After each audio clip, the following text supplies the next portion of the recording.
একই দিনে মমতা মোদির সভায় কোচবিহারে চলছে শেষ মুহূর্তের প্রস্তুতি। রবিবার ঝড়ে ক্ষতিগ্রস্তদের পাশে দাঁড়াতে কলকাতা থেকে বিশেষ বিমানে জলপাইগুড়িতে আসেন রাজ্যের মুখ্যমন্ত্রী মমতা বন্দ্যোপাধ্যায়। তারপর তিনি জলপাইগুড়িতেই রয়েছেন, যদিও 3 মার্চ মালবাজার সভা থেকে উত্তরে প্রচার শুরু করবেন বলে প্রশাসনিক সূত্রে জানা গিয়েছিল। 4 তারিখ কোচবিহারে মাথাভাঙ্গা সভা করবেন মমতা বন্দ্যোপাধ্যায়। ওই দিনই কোচবিহারে সভা করবেন প্রধানমন্ত্রী নরেন্দ্র মোদী। ফলে রাজনীতি পাড়ায় উত্তাপ বাড়ছে, তা আর বলার অপেক্ষা রাখছে না। কোচবিহারে একই দিনে 2 হেভিওয়েটের সভাসূচি, রাজনীতি মহলে হইচই শুরু হচ্ছে। প্রস্তুতি শুরু হয়েছে অন্দরেও।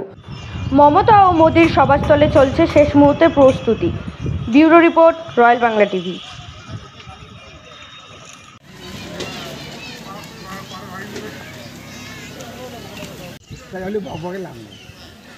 আমাদের এখানে কাজ হচ্ছে, যেখানে বলা গেছে ওখান থেকে কাজ হয়, আর বেশি দরকার জলে তো দিলে পড়লে